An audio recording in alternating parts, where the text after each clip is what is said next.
রাজা বাবা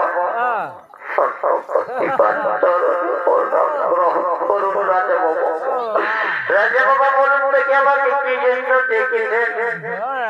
অবাধ্যকারী, তোমাকে আমি এই কারণে নিমন্ত্রণ করেছি, আমার কন্যার বয়স 18 বছর, আমি করেছি সংকট সভার আয়োজন।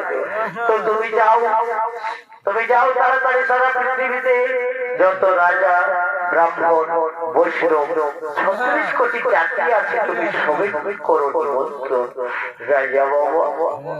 রাজা বাবা দেখতে পায় তো পুরো দিকে চেয়ে যখন তো সোনাঝুরি বাগানটায় গেট লাগে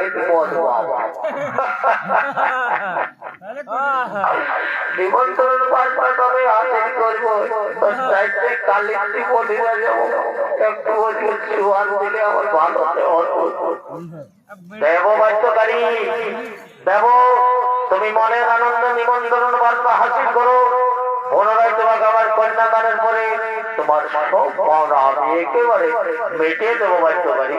ঠিক আছে রাজা বাবা।